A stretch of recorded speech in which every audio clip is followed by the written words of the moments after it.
Hello, good morning, and welcome aboard to AM News. My name is Denise Apomai in our very first story. Ghana is adding its voice to global demands for stronger data governance as experts caution that Africa's digital future is at risk without swift action. Speaking at the 2025 Data Protection Africa Summit in Accra, the Minister for Communications, Digital Technology and Innovation warned that the continent may be facing a new kind of colonization, driven not by land but by data. Maxwell Akloboto has more in the following report.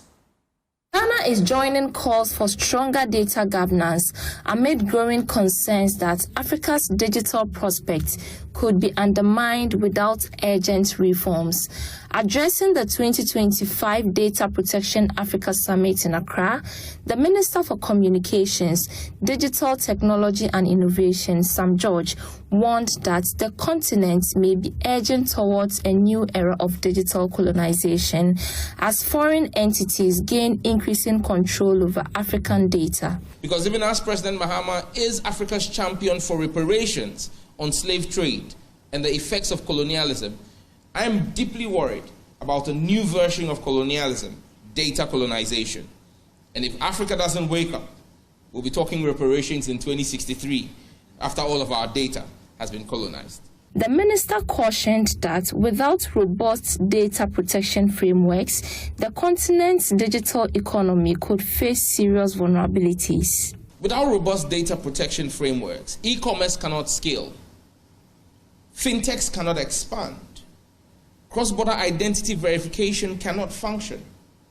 You cannot have digital payment systems that will be trusted, and our consumers will simply not participate in the ecosystem. The CEO of the Data Protection Commission, Dr. Arnold Kavapo, echoed the minister's concerns, highlighting the critical role of data trust in driving the continent's digital transformation. The greatest risk we face if we fail is the loss of public trust. If citizens cannot trust the digital ecosystem we are building, then AI, digital payments, digital health, e-government, everything will struggle to take root. Innovation will slow, investment will decline, our sovereignty as African states will weaken, and most vulnerable amongst us will face the highest risks of exploitations. As governments work to balance fast-paced technological growth with the protection of citizens' rights and privacy, the message from the summit was unmistakable. Safeguard the data, safeguard the continent. Maxwell Aklobotos reports for Joy News. Vice President Professor Jane Nano Puku-Agyeman has called on women to seize opportunities in the prison service, emphasizing the need for diverse talent as she officiated the passing out ceremony for new officer cadets. There's more in the following report. Vice President Professor Jane Nano Puku-Agyeman has welcomed a new wave of officer cadets into Ghana's correctional force, reaffirming the government's commitment to transforming the prison service. Addressing the parade, she outlined ongoing reforms to strengthen operations and improve inmate welfare. She said increase in feeding allowance to 5 Ghana cedis daily for the benefit of over 14,000 inmates is a vital step towards humane treatment across facilities. Through sustained investment, from improved logistics to long overdue increase in the daily feeding allowance from 1 cedi 80 pesos to 5 cedis, which has been approved for implementation, government is restoring dignity to our correctional system. Every Ghanaian, thank you very much, every Ghanaian, regardless circumstance, deserves dignity, care, and humane treatment.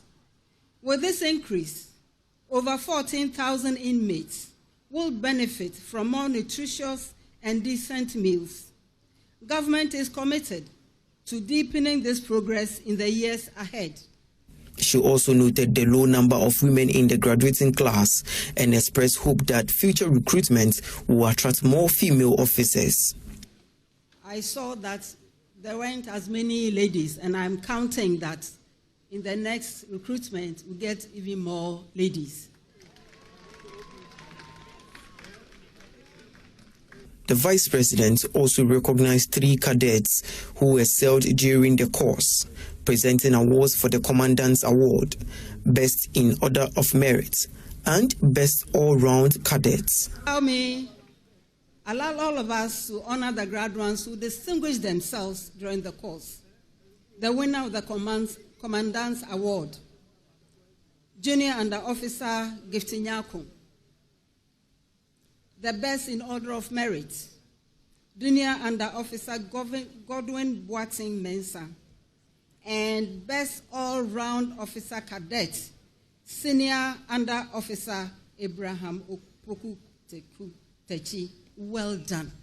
For J News, Michelle Lattis reports. Read to you. Now, the Osu Children's Home is crying out for help. Manager of the home, Raindorf Dati, has revealed that the crumbling infrastructure at the facility is a major roadblock in providing top-notch care for the kids. He raised concerns about aging facilities with buildings from the 90s showing their age. My colleague Ramat Bashir has more in this report. The Osu Children's Home is on the mend thanks to the generosity of Car Powership Ghana Company Limited, which has just completed a major renovation of the male unit. The makeover is a game changer for the kids who deserve a safe and nurturing environment to thrive.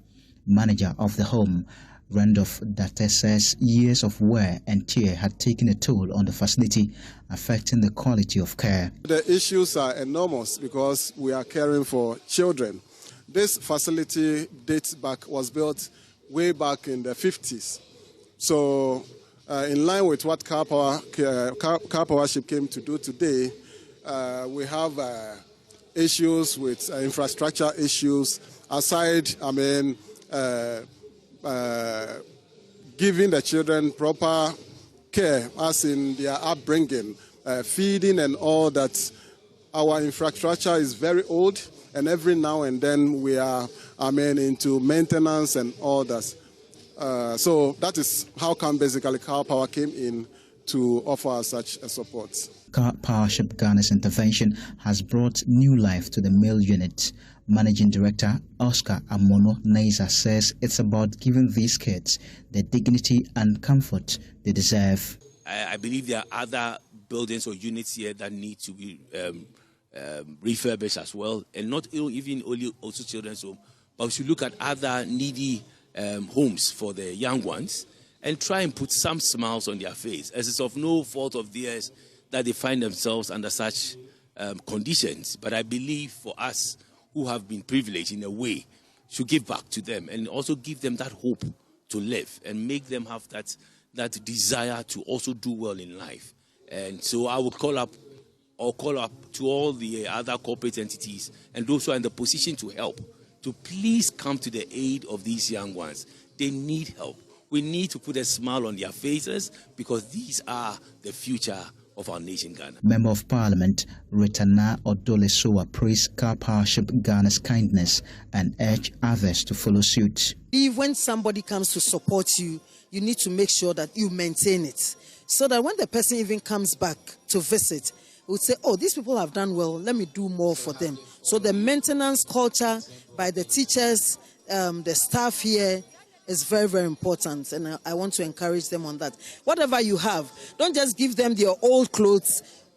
Go and share with them. Give them the food.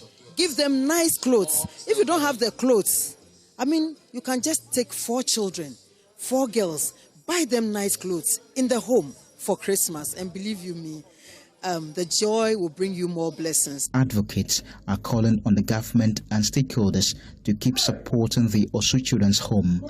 With investment and care, these kids can grow up with confidence, hope, and a bright future. Ramat Bashir's report, read to you. Now, 50 children living with cleft lip and palate are receiving life-changing reconstructive surgery at the Cape Coast Teaching Hospital through a free medical mission by Operation Smile Ghana. Country Director Peter Titiati expressed concern over the deep social and emotional impacts cleft conditions continue to have, especially in Ghana, where stigma, misinformation, and limited access to treatment remain widespread. He emphasized the need for stronger public education and also assured that the organization is committed to expanding care and ensuring that no child is left to suffer from a condition that is fully treatable. Cleft lip or palate in Ghana may be slightly lower than the global average, but its impact in the country is still heavy. Ernest J24 is the National Coordinator of National Surgical Obstetric and Anesthesia Plan at the Ministry of Health. Across the country, on the average, we are getting to 400 to 500 cases almost every year with children that are born with cleft and palates at the moment. Operation Smile Ghana is on a mission to live by its name in the lives of children with the condition. Surgical lead of the organization's 2025 agenda, Dr. Levi Ankra, emphasizes some details about the condition. Usually, by the time the mother would even notice that she's pregnant, the face would have formed, and that's where the mistakes would have occurred. So this happens within the first month to 2 months of being pregnant. That's when the face forms, and these problems will have occurred. So by the time the child is ready to be born, sometimes you can actually notice it very early, but usually they come out with these problems. But the good thing is that it is not a problem that cannot be solved. It's a complex thing to deal with, but it can be fixed. And that's what Operation Smile does. We go around finding these children with these problems. Some of them would have even grown into adulthood.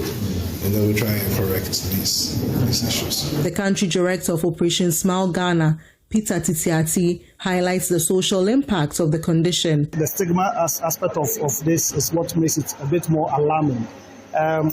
In Ghana or elsewhere, whatever you don't understand, it becomes fearful. People think that these are spiritual babies, they have mothers or somebody has sinned against some gods or some rivers. That's why we see they give birth to such cases.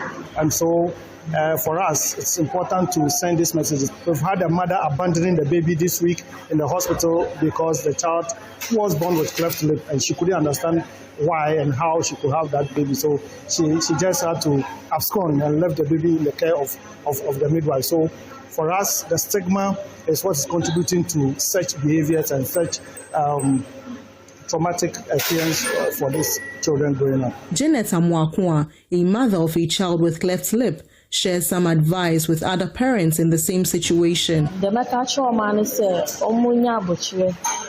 When they keep the children inside, they won't get the help they need, even the free ones. They should be patient and love their children.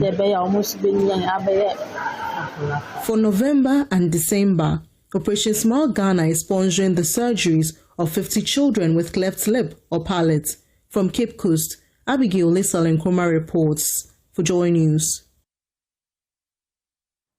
Now, away from healthcare, relief is finally in sight for residents of Dintra Kyekyewere in the Upper Dintra East District as the government moves to construct a long-awaited bridge over the River Ofin, ending years of dangerous boat crossings that have endangered pregnant women, school children, and also other commuters. Policy advisor at the Office of the Vice President, Samufu Swampofo, says the intervention stems from the Vice President's concern for the safety of women and children and her commitment to easing the daily struggles of communities cut off by the river. Comfort has come to the town of Dintra Kyekyewere, a community in the Upper Dintra district whose means of transport is by boats across the River Ofin. Today, the Vice President is leading a charge to construct a bridge that will help the community and curb potential disasters. Samuel Ofuswampofo, policy advisor at the Office of the Vice President, visited a community with the 48th Engineer Regiment to assess the situation. Fortunately, I'm here in two capacities. I'm also the board chairman for Ghana Cocoa Board. And we are interested in linking our cocoa growing communities and making it available. That is why the road fund and the cocoa road project came in during the President Mills administration, which has continued. Even though when we took over from the MPP, the cocoa road bills alone is over 21 billion. And so we have more or less suspended Cocoa Road activities until we are able to rationalize the debt. And thankfully, His Excellency President Mahama has decided to transfer some of those heavy debts to the Ministry of Roads and Highways so that our debt burden will be lessened. So critical interventions like this, Cocoa Board is still able to look at it. So we will be urging the engineers, the 48th Engineers Regiment, to come out with the estimates and to see how Cocoa Board can also support. I will put before my board and management and to see how we can also support in addressing this situation so that the cocoa farms that are overbanked, when they harvest them, they'll be able to transport them to Kyekyewere here for onward transmission to our takeover centers. So the fiber boating will definitely, I say that one is a low-hanging fruit, which means that one can be done as quickly as possible. And then we'll deal with the long-term situation as well. The Oman Hen of Dintra, or therefore 1.7 the fourth, expressed gratitude to the office of the Vice President. The NDC always helps us. They are really concerned about Dintra. We will always support them. I am grateful to the government, the office of the Vice President and the Chief Advisor. We hope this help is not only a 9-day wonder. It shouldn't be a 9-day wonder. The visit to the community also saw the donation of sanitary pads to girls at the Kyekyewere E-Block Senior High School. On Tuesday, you couldn't go to school, and on days that you are menstruating too, you are not allowed to go to school. So Her Excellency, the very first female Vice President of this country, she has asked us to come and make this small donation. More would come. This is just a symbolic component of it, so that you would use it. From Dintra Kyekyewere, Abigail Lissal and Nkrumah reports. Joy News. It's now time for some business news with, of course, the Hunter Pele, Samuel Kujibris. Let's do some business update now into our first story. The Ghana Mine Workers Union is warning of a potential total shutdown of the country's mining industry if the government fails to address the issue of locked up funds belonging to over 19,000 miners. The funds have been trapped since the 2018-2019 financial sector cleanup exercise. The union's warning comes amid growing concerns over the government's ability to resolve the issue, with some miners having gone without their savings for years. Speaking to Joy Business, General Secretary of the Ghana Mine Workers Union, Abdul Momen Bana, threatened to take drastic action, including a nationwide mining shutdown, if the government does not intervene to release the funds. Well, over 19,000 miners means that essentially the entire industry is impacted. And so we all know what the contribution of the mining sector to the economy of this country is. The Minister of Finance must be minded that our contribution to the economy of this country is huge. In fact, our expectation is that they will pay heed to this call. We are sending a formal petition beyond this press interaction. We will follow up and ensure that we press home our demands of a full recovery of our investment. We will not hesitate to do so. And how soon is that? Oh, as soon as possible. As far as we are concerned, this notification has gone to government, and for that matter, the Finance Minister and the Bank of Ghana. Indeed, in our petition, the presidency has equally been copied. Our expectation is that government will work together to ensure this is delivered ASAP. But if government is not minded of the pain, the distress that we are going through, and decides otherwise, I can assure you that in the coming days, as we indicated, you will see miners, and for that matter, the entire mining industry going down just to ensure that we recover our legitimate funds, hard-earned funds that we have invested into supposedly licensed and regulated institutions by the DOJ. Now to other stories now. The Ghana Revenue Authority has recovered an amount of 4.6 million cedis from an attempted smuggled diesel that was meant for transit to Burkina Faso in October this year. This is an increase from a projected tax revenue of 2.3 million cedis by the Customs Division of the GRA. We have more in the following report. The joint operation by Customs and National Security intercepted the 10 trucks of diesel estimated at about 540,000 litres with a 2.3 million cedi tax revenue. The products were seized from one of the oil marketing companies attempting to divert them into the local market after they were declared as transit goods in order to evade customs duties. In line with the customs law, the vehicles were impounded and the goods were confiscated by the state. In a recent engagement with the GRA, the authority disclosed that about 4.6 million cedis was realized from the sale of the products. A forensic audit has been commissioned into the operations of some suspected OMCs identified in the smuggling scheme.